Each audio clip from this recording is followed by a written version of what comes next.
The first thing is never lose your enthusiasm. We pretty much all have, if not imposter syndrome, then a form of it. Jeff Chapman of Fountain Court Chambers is a senior barrister and King's Counsel, widely respected for his expertise in commercial litigation, civil fraud, and complex international disputes. With decades of courtroom experience, he regularly appears in the UK's highest courts and serves on the Bar Standards Board, helping shape professional standards across the barrister's profession. There is a tendency for barristers as they get older, more senior, to think that they can just get by on instinct. If you're going to be any good at what you do, you have to know what you're talking about. When did you realise that was really an essential part of becoming a successful barrister? I think. Welcome again to Beyond Billables, lessons from top law firm partners. I'm Stephen Rodney, founder of Integrate Coaching, where we produce tailor-made lateral integration programs for partners joining new firms, and formerly co-founder of Fox Rodney Search. As viewers to the pod know, normally we're joined by a well-known law firm partner. But today, we're delighted to be joined by a renowned KC, who has agreed to reveal his secrets of success. So today we welcome Jeff Chapman, a senior KC at one of the elite barristers' chambers, Fountain Court. Welcome, Jeff.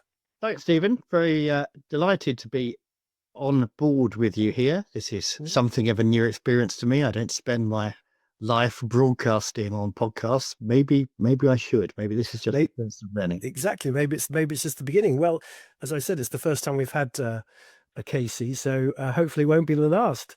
Can I start off by asking you, Jeff, to tell us a little bit more about yourself, your journey to becoming a barrister and a KC, and why you decide to focus on the areas of law you specialise in? Thank you, Stephen. That's 3 questions. So traditionally, I would now need the full hour to deal with them just at a superficial level, and then we'd come back to them one by one. Okay. Adjourn at about 5:30, come back 10:30 tomorrow morning, and continue. But here's an edited version. Yeah. I am now, as you say, a KC at Fountain Court Chambers, one of the Magic Circle sets. It's been quite a journey. I went to state schools in Catford and Shropshire. I graduated from the University of Sussex, Sussex University, not Sydney, Sussex. A mistake been made on my CV in the past. Not by you? Not by me, but sorry. In 1985, I did a master's at Trinity Hall in Cambridge. I went to the Law Commission in 1986 and worked there for a couple of years on what became the Computer Misuse Act, which made hacking a criminal offence. And then I was encouraged by people at the Law Commission to become a barrister rather than an academic, because the only thing more enjoyable than lecturing students about the law is being paid with other people's money to argue about the law. And I then went to the bar, passed the bar exams in 1989, joined Fountain Court in 1990, because Fountain Court was well known as a chambers which did interesting large-scale commercial litigation. Bingham had been a member there. There were lots of other illustrious silts. So there were only 26 people in those days. There's now 105. And also, of course, Fountain Court is home to London's first permanent fountain, built in 1681, which would project water to a height of 30 feet. Wow. 10 meters in new money, which was quite the thing in 1681, and quite the thing now. And now I've got a room, after 30 odd years, I've got a room which kind of overlooks the fountain, having started an act when infested with rodents. And here I am, continue to focus on cases involving commercial litigation, dishonesty, and fraud, because those are the most interesting cases that I've been able to find to deal with. And that's what I do. Okay. That's really very interesting to hear that, I think there's a preconception still that a lot of KCs at the Magic Circle sets mostly at Oxbridge graduates. Maybe that's not true anymore from your experience, or maybe it is, I don't know. I mean, it does vary. There's more than 50 silks at Fountain Court now, so it's quite difficult for me to generalise on behalf of all of them. Obviously, I'm a barrister. I'm happy to do so if instructed. Yes. There's still a fair representation of Oxbridge here at some stage. at some stage or another in people's careers. There is certainly coming in at junior levels a wider range, a lot more women, ethnic minorities. It's something that diversity, social diversity, is something that the bar is very keen to develop on the basis that you get better people that way. I'm also a non-exec director of the Bar Standards Board, although I should I'm none of what I say is to be taken as speaking on behalf of Standards Board, and they've made big efforts in terms of social mobility and so on over the last few years. So it's not quite the same, but if you were to tune in, as I just was actually, to the Court of Appeal, because someone I know is doing a case there at the moment, and look at the advocates there, you would still see quite a lot of white elderly faces in commercial work. But it is changing, and definitely in other areas of the law it's changed more quickly, and we're still working on it. But you can't suddenly just invent or bring about a whole number of 15-year experience KCs. No, who've all done other things. It's a journey, and I'm part of it. Okay. So from your point of view, Jeff, what is a successful KC? What makes a successful KC, apart from generating a lot of income? And how do you think the skills you possess have helped you become a successful one? I thought about this quite carefully. I think the first thing is never lose your enthusiasm for what we do. No matter what time of night it is, when you're reading those papers for the first time or for the 15th time, never lose your enthusiasm, because whilst it might be my 487th case of this particular kind, chances are it's the client's first. They've got more reasons to remember it generally than I have. If you're going to do a proper and professional job, and the best job you can, and maximize your chances of the best result, you've got to keep your enthusiasm up. The second point connected to that is continuing to read the papers. There's traditionally been a tendency for barristers as they get older and more senior to think that they can just get by on instinct or just vibes. And unfortunately, or fortunately, there's a bit of the bar that I'm in, the commercial bar, which is very document heavy. Vibes won't really cut it. No. If you're going to be any good at what you do, you have to know what you're talking about. That means preparing properly. And if you're going to answer questions from the court and questions from your client properly, that means being properly prepared.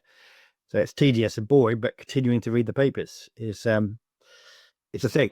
I think the third thing would be learning to work with a team. You start off at the bar, it's quite a lonely place. You're doing cases by yourself.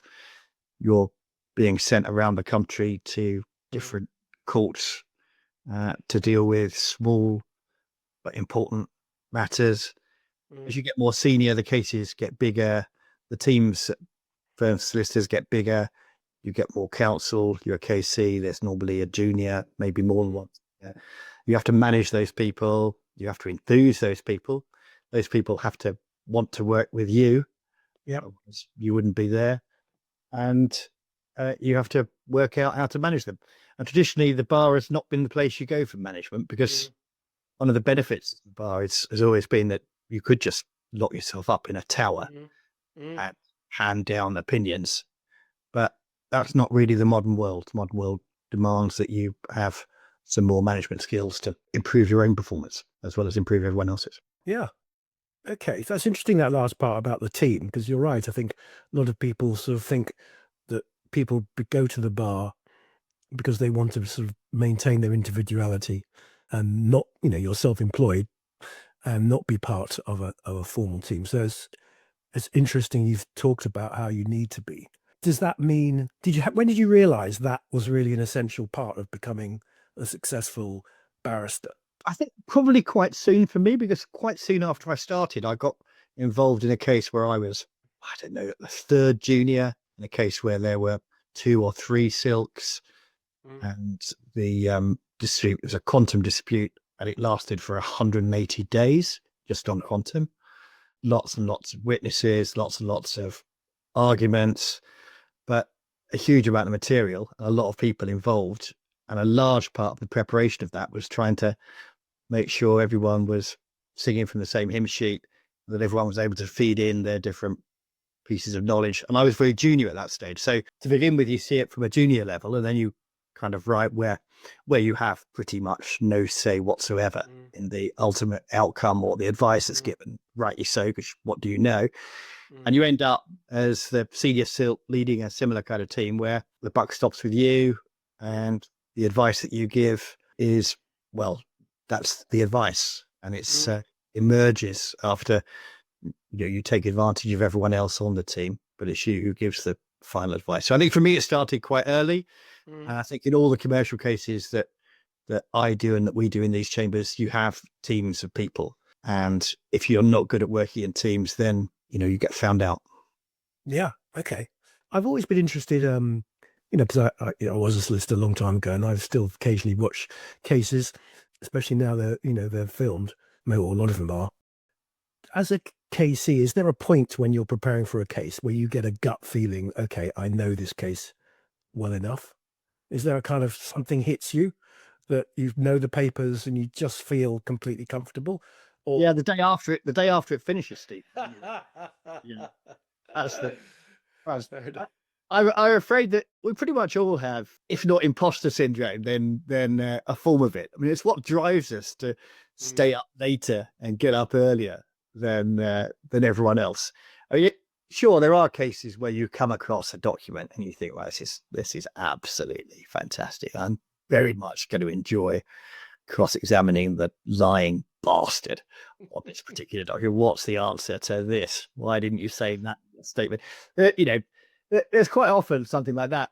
It's not often that actually determines the result of a case, because cases are more complicated than that. And everyone knows pretty much that your prospects of success, even in the very best case, is no more than about 70, 75%. Yeah. You never get advice. You will never have heard a barrister give advice of 100% on a case, because judges are human and humans can see cases differently. So it would be enormous hubris to think that you ever cracked a case and you're completely on top. And there's always more to do, I fear. So yeah, not yet. Maybe one day. Maybe when I'm 45 years cool rather than 35 years cool. Okay. And when you were coming up and you became, when did you take silk? I can't remember when it was. 2010 I took silk. Okay, yeah. So 15, 16 years ago. And again, there's a perception that when you take silk, initially your sort of practice, well, how does your practice change? What different skills did you realize you needed to have when you took silk? Practice changes, it's slow, and then very fast. You obviously have a runoff of cases that you were doing when you were a senior junior, and that takes a while, but you're doing those cases and there's another barrister who's fronting it and who gets to do all of the fun stuff to make the key submissions and the cross-examine the most important witnesses. And then a moment comes where suddenly you're doing a case and you're the one who's standing up hunting a case. And that's, for everyone, it happens at different rates. It slightly depends on how your diary is placed, what comes in, what cases fight, because as a listener, 99% of cases don't. Even cases that get issued in the commercial court or in arbitrations often settle, so you don't get the chance. You realize that you are the person fronting it and that the cases you're getting are more difficult rather than less difficult. And that carries on. So, the biggest difference now from being a KC, QC to being a junior barrister is that the cases keep getting more complicated and more difficult. They're easy. Anyone could do it. That's why it's called Mission Impossible. I think the quote from the movie is, it's not mission very difficult. And so, you're involved in cases which may be objectively unwinnable in terms of the zero-sum game if you went all the way, but you can improve the outcome in various ways, or there might be other reasons why your clients are litigating this particular point. So as a KC, you just realize that the cases are getting more difficult and, they're more taxing. But that's interesting, right? I mean, that's it's unlike other careers where you can get to your 50s and feel that you're superfluous and no longer required. Yes. Because the reason people come and instruct KCs is that KCs have been doing it for a long time. There's pretty much nothing new under the sun, and they're likely to be able to draw on a reservoir of A, witty and amusing anecdotes, which they can share with you and your clients in a lighter moment, and B, experience of situations which have involved similar considerations from which you can draw lessons. Yeah. So thinking about those wittier and amusing anecdotes, I'm interested to hear some of the good and less good experience you've had with law firms initially who've instructed you, and what your ideal instructing law firm is. Now, whether you want to name names, that's entirely up to you. I'm happy for you to. You may not want to, but you're an independent barrister. You can do what you like. But yeah, I'm sure our audience would be interested to hear some of those good and less good experiences. Let's do one bad, one good, shall we? So bad, in the late 1990s, I was instructed by a firm who no longer exist. So maybe you can name them. So let's call them Harris Pascoe, because that was their name. And they instructed me on this quite complicated value of negligence case involving multiple claimants who I was acting for down in Portsmouth.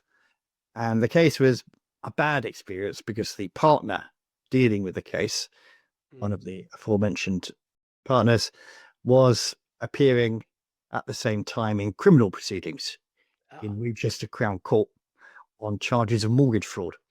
So our conferences in the evening had to be delayed whilst my instructing solicitor rode from Winchester to Portsmouth to catch up on the events of the day.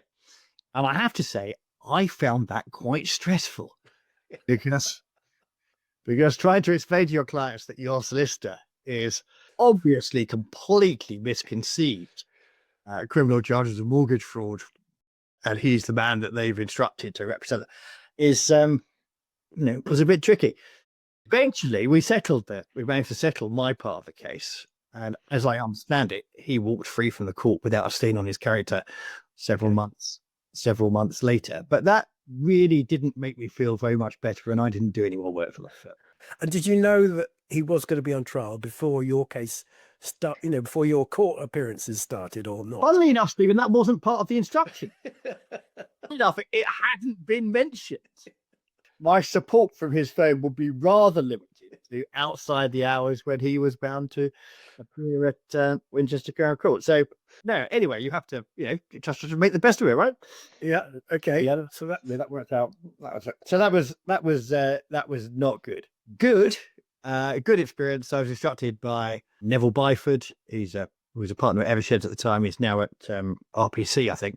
I was instructed by him the day before the opening ceremony in the 2012 London Olympics to appear on behalf of an Irish showjumper, or the Irish showjumper called Cian O'Connor, in front of an Olympic Court of Arbitration in Sport, special tribunal, which sat from 1 a.m. in the morning at the Grosvenor House Hotel until about 4 a.m. in the morning to hear arguments which concern whether or not Cian could show jump for Ireland in the team Olympic show jumping in the London Olympics. That's where I first saw an all-access Olympic pass, which the grand people had, and entitled them to 24-hour food and water, and not just water, in the Grosvenor House Hotel. That looked good.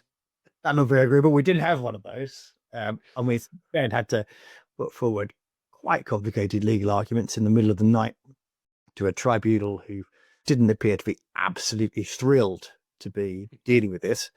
But fortunately, the next morning, they sent us word that we'd won. Cian O'Connor was duly delighted. He was able to jump for Team Ireland, and he won a bronze medal. Wow. Which I suspect means he never has to buy another drink in Ireland in his life. But it was the start of a quite amusing sideline in show jumping cases that Neville and I did. We acted for Ben Mayer, who won the gold medal in London, the Olympics. He is a genuine horse whisperer. I met lots of other show jumpers in various cases subsequently. So it was great. So I didn't miss the Olympic opening ceremony because I was reading the papers and preparing my arguments. But I did get to see the Grosvenor Hotel, all areas past bar, at least from a distance. That was, great. So yes, so we, amongst law firms, we've got, obviously, as you know, we've got the cab rent rule. So I don't really have favourites. I strongly favour law firms who regard counsel as part of the team rather than just an appendage to sign off for their insurance various parts of the case. I think you get better value out of counsel if you do that. And I do a lot of work with Mishcons, a lot of work with CMS. I've done fun cases with lots of firms, and long may that continue. Tell us about, the good thing with you is that assuming they've gone to trial, then obviously they're usually in the public domain, so you can talk about them. So tell us about the top 2 or 3 entertaining cases you've been involved with. I think it's probably since you were KC. The most well-known is the Mike Ashley case. I got to cross-examine Mike Ashley of Sports Direct about a £15 million deal he allegedly did for my client in the Horse and Groom pub in central London. I took the trouble to look up what the Guardian newspaper reported about it, so I wouldn't stray beyond in the public domain. And this was some of the evidence that we had. On one occasion, Mr. Ashley, who is estimated to be worth £2.2 billion, is alleged to have challenged a young Polish analyst to a drinking competition, the Green Dragon, in which they drank 12 pints, followed by vodka chasers. Jeff Moore, who was my client, a former banker and colleague who is suing Ashley, said the rules of the drinking game were that whoever left the room first was declared the loser. After approximately 12 pints and chasers, Pavel apologised profusely and had to excuse himself, Mr. Blue said. Mr. Ashley then vomited into the fireplace in the centre of the bar to huge applause from senior management team. Now, that was unusual evidence for Mr. Justice Leggett, now Lord Leggett, to hear in the commercial court in London, and definitely the most reporters I've ever seen in a courtroom for one day. And the only time I think I ever appeared, my name appeared on the front page of the Guardian newspaper. But I would like to make it clear Mr. Ashley was successful in the case ultimately, and the court found he did not intend to enter into a binding deal in the Horse and Groom. So, what was the binding deal? So just remind us what the allegation was, that he'd entered into a binding deal to do what? So he was going to pay a bonus of 15 million to my client if the Sports Direct share price got to a certain level. My client had a management role in the case. The judge found that he did indeed make the promise, but that he didn't actually intend it to be taken seriously. It was just bants, I think, will be the summary of it. That's what law reports. That's what it's in the law reports for. So that was quite entertaining, although my client did ultimately lose. I also had another show jumping case. It's not just show jumping. I adapted for Kian again when Kian was jumping for Ireland in a qualifier for the Olympics in 2016, and a steward wearing a high-vis vest ran in front of Kian's horse as he was approaching, I think, the last or the second to last fence. Kian knocked the fence down, and Ireland failed to qualify for the Olympics by half a fault or some very small margin. Right. And so I was instructed to go to the Court of Arbitration in Lausanne with the Irish show jumping team and Ben Mayer as an expert witness to try and persuade the CAS to reinstate Ireland in the 2016 Olympics or create an additional space. Sadly, I'm afraid, another unsuccessful outing for me. But just a tremendous experience to be in a hotel the night before with the Irish show jumping team and Ben, my sisters and team. They're all fantastic people. Although for myself, I find horses a bit scary, and I did actually get to meet Ben Mayer's horse Triple X, which is about 30 feet tall, probably tall, called Fountain, and looks as if it will eat you alive. So I did stand really quite close to the horse. It was behind bars. I didn't feel particularly safe. It's not all been, reinsurance disputes and arguments about the construction. I was going to say, tell us about an interesting one that you won. Come on, you can tell us about 2 that you've lost. It's about 1 that you won, so people don't sit by me.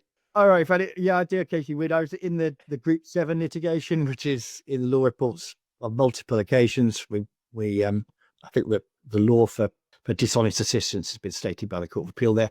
That was a magnificent Ocean's 11 style fraud in which my clients were taken for 100 million euros by a truly impressive group of fraudsters, one of whom claimed to be renting the entire floor of the Landmark Hotel.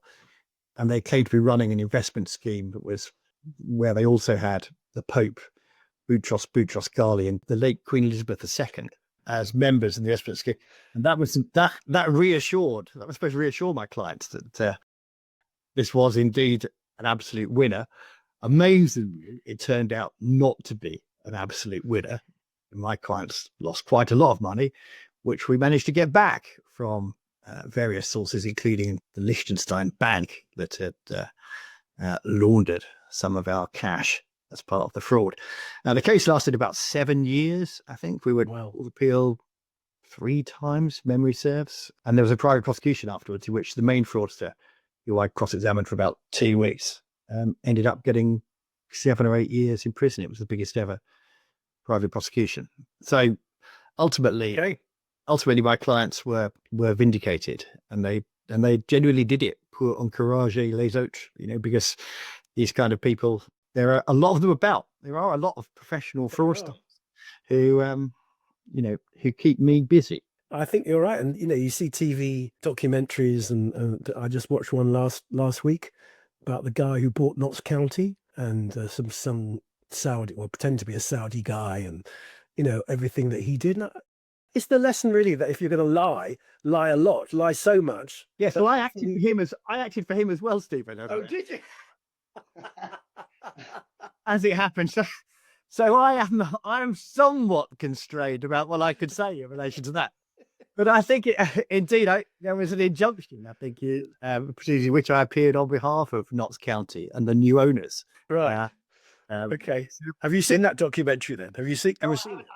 I haven't seen the documentary yet. That's quite funny. I'm doing another. Helen Mulcahy was the solicitor there. She's at Field Fisher. I'm doing another case with her now. I'll speak to her about it. We also acted for Wirecard. We acted for. And so I met Jan Marsalek, who is reasonably well known now. He's the only one of my clients who I've ever been able to point to a poster of at the border and say to my kids, "Look, there's your dad's client." And obviously, I would like to make the point that Jan is still an innocent man. He hasn't been convicted of any crimes whatsoever. You might point out to me that he ran off to Belarus, leaving Wirecard owing 2 billion euros. But nevertheless, my points. And I actually managed to get Wirecard off a fraud charge about 2 weeks before the balloon went up. So there was an appeal. I can't divulge the outcome of the appeal because it was settled on confidential terms. But look at the reported decision. I am the KC who got Wirecard off of a fraud case, which that looks a better result now than it did at the time. Yes, I think it did. Jan was he was a compelling man. Had a lovely line in black polo neck Steve Jobs style sweaters. That was the FT one, wasn't it? Wirecard, isn't that the one that they focused on? Yeah, correct. I think they're definitely dog with a bone in relation to the Wirecard at Jan. Quite a lot of information has emerged. Jan was closely connected with the Russian security services at the time. As to which, funnily enough, he didn't tell his lawyers that he was an undercover Russian asset at the time. These clients, bloody hell, didn't tell his lawyers that. A risk of having his head removed, presumably, if he had, probably. I can't possibly comment. Anyway, I think he's in Moscow now, and I'm not planning to visit anytime in the near future. They're very much an ex-client. Wirecard. Well, I think the criminal trial in Germany is still going on for a couple of years, and I think that's even without a jury. So even without juries, these trials could take a long time. Right? Okay. Well, the documentary on Notts County is on Sky Documentaries. So because I remember watching it last week, so you should, and it's got everyone on it, not including your client, who is on it via voice recordings, but didn't appear. Didn't accept the invitation to appear, surprisingly. Okay. So you should entertain I'll yourself I'll one check it. evening. I'll check it out. Okay, well, that's thank you for sharing those. Switching subjects a little bit to get a little bit more sort of back to what I generally talk about, but in terms of the business of law, lots of barristers and KCs have made moves into law firms. I don't know if any KCs from Fountain Court have. I can't remember, but Harriet Jones Fenley, I think she went to Clyde and Co, and then went. She was at Ash. I think she just moved to Ashurst. Yeah. Okay. But lots have in the past 20, 25 years. I suppose the one that springs to mind, Lord Falconer obviously did, Gibson Dunn, and the former Attorney General. His name has gone out of my... Lord Goldsmith. Lord Goldsmith. He did, and he's just come back, actually. He's just restarted at Fountain Court. Oh, actually, I didn't know that. Has he really? Yeah, he restarted on the 1st of January. He has returned. He's come back. He's disappears for 25 years, come back, and yes, he's out in Singapore. I think he started a case on the 2nd of January, so he's a diligent and hard worker. Yeah, you're right. Charlie was slightly odd though, wasn't he? Because he left Fountain Court to become Lord Chancellor. That's true. And then didn't come back to Fountain Court. I think probably because in part at least because there were some restrictions on him appearing appearing in court, although I think he has appeared in court. Oh no, he has. I saw him in the Privy Council. I was watching it. So he definitely has. So what? I mean, I don't know whether you were ever tempted to do it, but why do you think it works with some? It's difficult, isn't it? I mean, both Charlie and Peter, the Lords Faulkner and Goldsmith, had huge and stellar reputations before they left. Didn't go directly from the bar to law firms. No. One was AG, one was. And then they had to come decide what they were going to do afterwards, and they went to law firms rather than coming back for a new challenge, I guess. I remember back in 1990, I think, when the Courts and Legal Services Act was passed, and I was at bar school. I think that gave solicitors the right to get rights of audience, or higher rights of audience, for the first time, or not the first time, made it easier. And there was discussion then that the bar would disappear, and that barristers would move in-house, and firms would hoover up all the talent, the bar, and that would be it. The bar.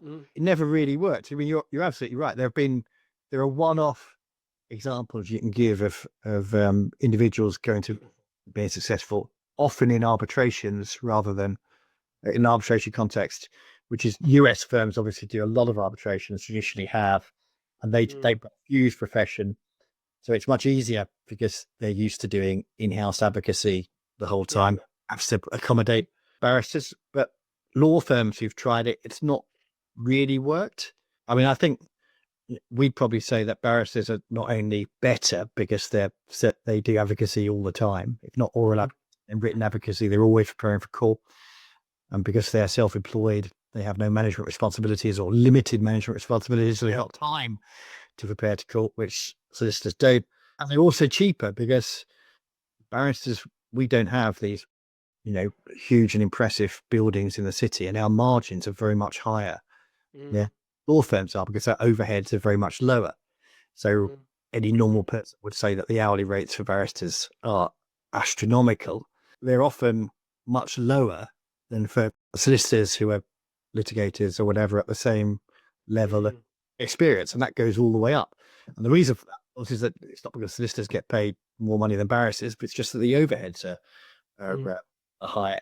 So I don't know. I mean, everyone has tried it since 1990, and no one has a large pool of in-house advocates who do high court work, right? So charter division work.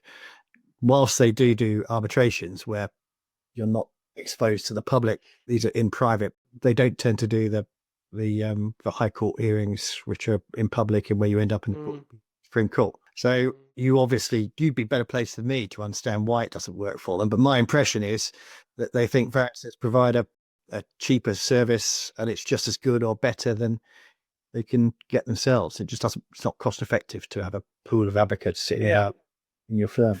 Well, certainly when I was a recruiter, I did help some mid-ranking or juniorish barristers into law firms, and the ones I can remember, won't name one, but I will name the other one.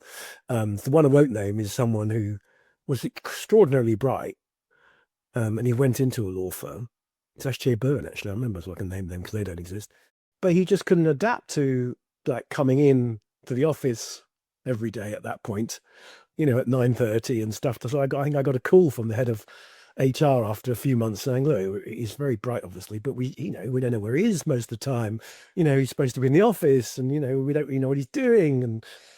And so he kind of skipped out quite quickly, so I do remember thinking, he's too individualistic to fit into that office environment. But then the other one, which I will name, but he was a very junior barrister, is a chap called Graham Earl, who was a family law barrister from Manchester, who had the best academic record I'd ever seen at that point. This is a long time ago. And he came to see me and he said, I want to become a solicitor. What do you think I should do? So he'd been a family law barrister. So I just looked down at his CV and I said, I think you should be a tax lawyer because of the academic record that you have. And, I sent him off to Slaughter and May. And they rang me up, I remember, and said, look, we can see he's incredibly bright, but he's a family law. Do you think he's really going to adapt? I said, I think he will. Anyway, I had to put my neck on the line and he became a partner 8 years later. There, I don't know what he's doing. If he's watching this, get in touch, Graham. No, because he was a partner for 6 or 7 years or maybe a bit longer and then stopped. Retired to count his money. Well, possibly. So he did fit in. So it is interesting. I'm sure there's, I asked the question. I knew there was no kind of general, this is the reason. But you were never tempted to do anything like that? Never tempted to get I've always liked it here. We are 100 odd now rather than 25 or 26 when we started. 13 silts when we started, 50 odd now. But we've grown, I don't really like the word, but organically probably best describes it. Most of the people here are lifers. I know all the people around me and definitely all of the people within 15 years of me, because most of those I'd either been contemporaries of theirs or their pupil supervisor. So there is a kind of fountain court way of doing things and a fountain court kind of people who are here. And I really like that. I really like that. And I was never tempted to go, the grass never looked greener on the other side. I suppose it's I'm a vegetarian. It's the Paul Newman saying, isn't it? Why go out for a hamburger when you've got steak at home? I think in a slightly different context. But fair enough. I know what you mean. I do like it here. It's great. Good. Okay. So looking, you talked about your contemporaries and obviously when you came in, you had mentors, I presume. So what mentors stand out for you in your career? What's the best advice you've received from them? I think there's probably two. There's the barrister not fountain court, Brian Davenport QC, now deceased, who was at the Law Commission. He was the person who persuaded me to apply to fountain court. He said, I'd like it here. He came from 7 King's Bench Walk. He said, I wouldn't like it there so much because it was just shipping and insurance and reinsurance. It's very unfair on 7 KBW. I've got lots of very good friends there. They're often in cases that I'm in, but he thought that I'd be more suited to fountain court. And he was absolutely right. He said, I said, why? He said, well, they do interesting cases where there's enough money at stake to pay for barristers to get the right answer, or at least the best answer. And that seemed compelling to me. So that's why I joined fountain court. So there's him. There's also the late, so everyone's dead now. You get to a certain age and all your mentors are deceased. Anthony Boswood QC, who was the former head of chambers at fountain court. And he used to tell barristers, but particularly silks, he used to say that you need to take advantage of those gaps. When you finish a case, you've got no work because you've just spent 8 months in trial or whatever. So everything else has got. He said that rather than worrying that you'll never be instructed in another case again, you should just relish it and go out, have a long lunch, meet your wife or husband again, go out with your friends, enjoy life a little, because it's feast or famine at the bar. You're either working 36 hours in every 24, or you just have, you finish a large case and then there's a gap because you can't go back to back in long trials. So that's the other advice. You've really just got to take it as it comes and try and enjoy the gaps as much as you enjoy the, the busy parts. And you've taken his advice, have you? I have actually, yeah. I have. Maybe not long lunch. Maybe I'll go out and play squash or play a game of chess or something like that. It's yeah. I've got other things. So go out and see a matinee. That was when I was a junior barrister. That's the thing I always used to absolutely love doing. Nipping out to the cinema. That's why your the person you placed at SJ Bowen could never be found. He was no doubt watching a movie at the Camden Palais, looking at rotting reservoir dogs on at 4 o'clock on a on Monday afternoon when the seats were cheap. That must have been it. What's wrong? What's wrong with that? That's I tend to agree with you as long as you're doing things and delivering what you need to deliver. But I think the world has moved on now. You definitely couldn't get away with that in a law firm anyway, because your timesheet would be bare, and if he wasn't bare. Yeah, and I'm sure you're right about that. I mean, there are definitely barristers. There are some who come in at 4. There are some who don't come in at 4 in the morning. There are some who don't come in until 4 in the afternoon. And you can see now, because we have a last seen page where you can see who's in and who's out, because we've got proximity cards. So when you go through the door, it tells the centre of it, so you can see who is, and so people's working hours. But there are many of them who do not comply with a 9:30 to 5:30 schedule. It's just not the way we roll. Indeed, for many of us, you can only really get something. For me, quite often you can't really get much done before 5 o'clock, because you spend the hours between before then dealing with all of the stuff, and the phone only starts to go quiet after 5, and that's the only time when you space to think about things, or play squash, or go and play chess, or go to the cinema, obviously, depending on how you're feeling. So you sit there looking at the last in what you called it page. You just reminded me that I know. I'm pretty sure it's still there. I don't think that would be acceptable in a law firm. I think that that kind of information would be regarded as being too private. I think it probably would.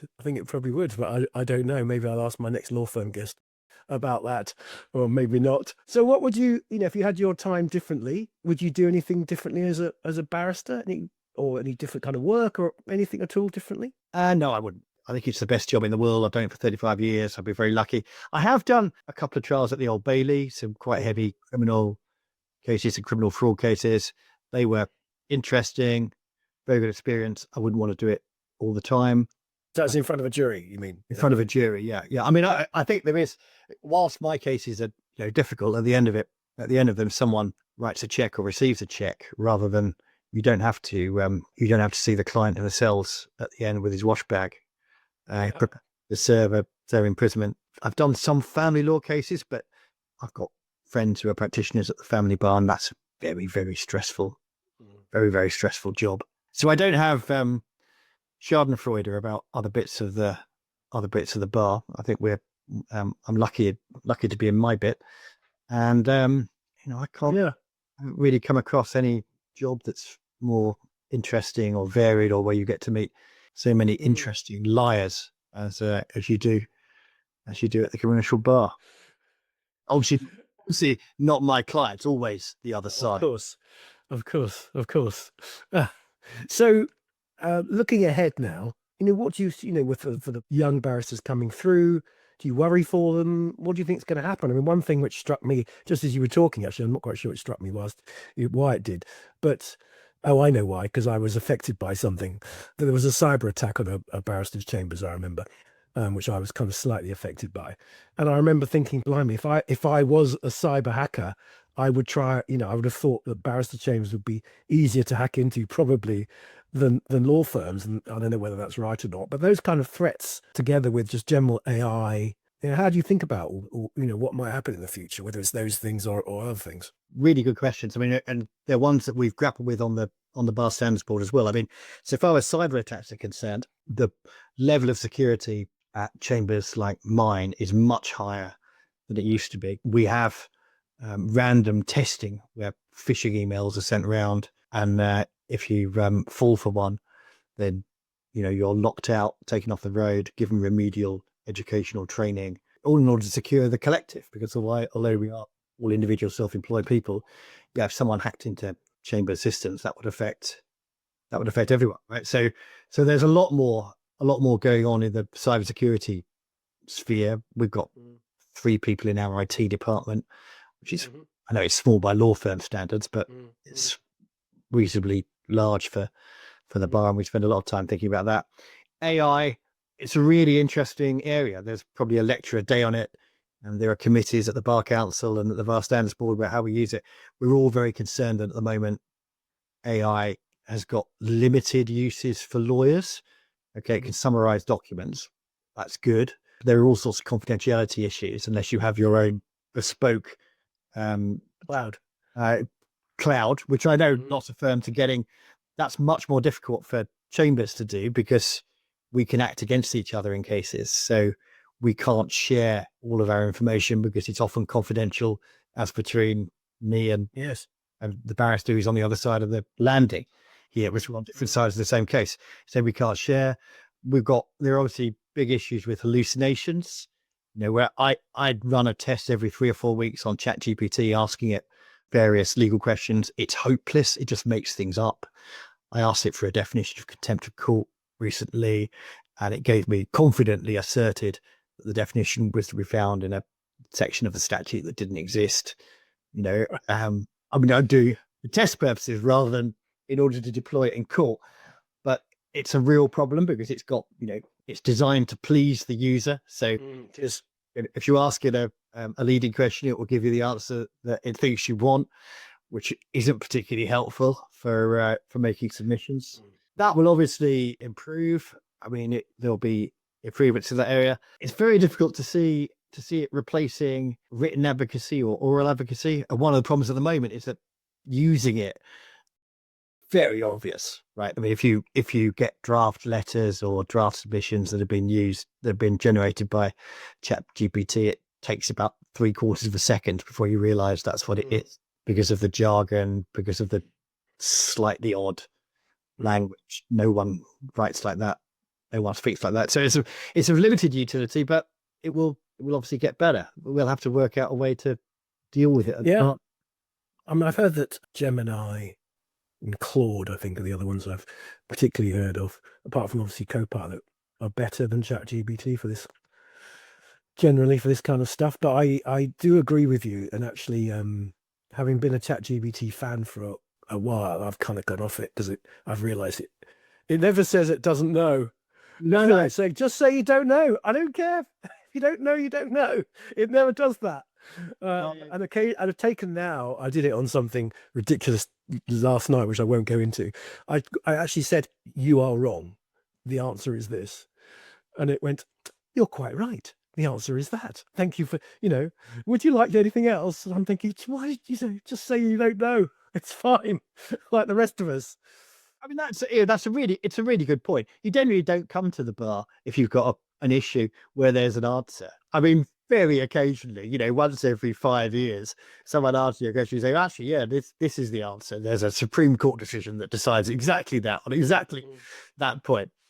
Just IRL, as the kids say, that's not it. So how is a large language model going to help you deal with questions where the true answer is, I don't know, but this is what a court is likely to find on these facts. So you've got confidence, if you were a young barrister, that it's still going to be a great career in the next 15, 20 years as maybe slightly different? I think it might be easier in the sense that you might be able to use AI to assist you in identifying relevant documents and so on. But the fundamentals of reading the papers, understanding the law, applying the law to the facts is going to be the same. And the fundamentals about trying to work out a way to persuade a court to see it from your point of view. You're still going to be telling stories to the court. You're telling your client's story in a way that the court says, actually, yes, I see it that way, rather than seeing it the other way. Both versions of the story are equally plausible, but you have to make yours more compelling. And that's, it's like storytelling. That's what barristers do. We tell our clients stories and hope that whoever is listening will believe them. Yeah, very interesting. Well, we're moving to the end now, Jeff. So I've actually got 2 questions. Normally I ask law firm partners the 2 last questions, which are taken from the High Performance podcast, and I've just translated them. They haven't written to me yet a cease and desist email, because I think hopefully it's sufficiently different, this podcast, to what they do.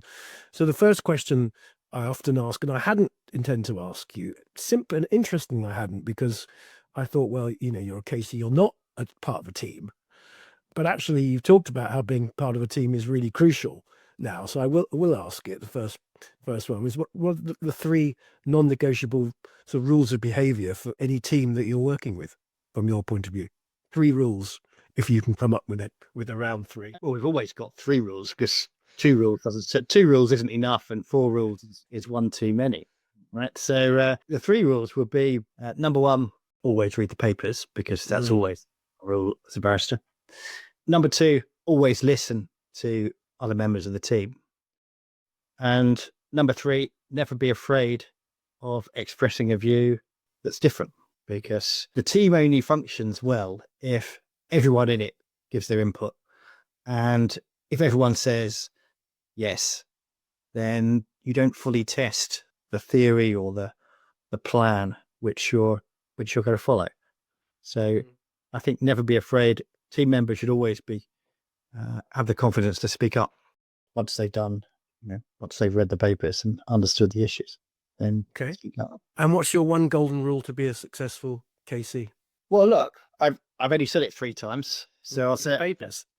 Always read the papers. The answer's in there somewhere. If the answer's not in the papers, then just remember, I'm not Harry Potter, and the secret for successful KC is to give realistic advice, which alerts the client to the risks involved in whatever course it is they are intent upon embarking upon. And the law is in commercial law, it's just another way of risk management, right? It's another way of negotiating the best position that you're able to achieve.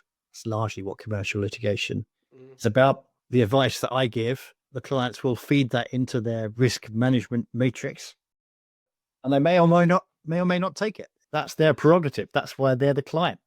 They're the one who are paying the bills. They can take my advice or leave it. If you're going to be successful, I think it ill behooves you to give unrealistic advice. You shouldn't be telling the client what they want to hear. You should listen carefully to find out what it is they want to achieve, if they'll tell you. And it does help if they'll tell you. If they won't tell you what it is they want to achieve, it's quite difficult to give them satisfactory advice. But having done all that, then, tell them what you think is likely to happen. It's a forecast. There's no guarantee it'll be right. At best, you've got a 70% chance of being right. But yeah, we're in a numbers game. Well, reading the papers, that's going to stick with me. And actually, what else is going to stick with me is the thought that there are KCs out there who don't read the papers and try and wing it, which you sort of hinted at towards the beginning. And that's genuinely, you can think of occasions when you've been up against someone and you've thought, this guy hasn't read the papers properly. You can tell. You go into any large court where there are multiple silks around, and you can tell, and the judges can tell. They can tell who's on top of it and who isn't. They can tell who's, for whom this is the 3rd case this week, and they were good on the first one, not so good on the second one, a bit rubbish on the 3rd one. You can tell who is and who isn't prepared. It's not that they're always unprepared necessarily. It's just they may not be for that particular hearing. So yeah, you don't want to be that person. That's what drives silks to, as I say, stay up late at night and get up early in the morning. Once you lose that, then you might as well just sit in the cinema and watch the matinee followed by the evening performance, right? Well, on that note, Jess, I just want to say how excellent it's been to have you as our first KC guest on Beyond Billables Lessons from Top up until now law firm partners, and to hear from you about what makes a successful KC. It's been absolutely fascinating. Thank you so much for making the time to speak to us. And for our audience, join us on our next episode of Beyond Billables Lessons from Top Law Firm Partners, when we'll have another top lawyer who will hopefully share the secrets of their success. See you next time. Thanks, Stephen.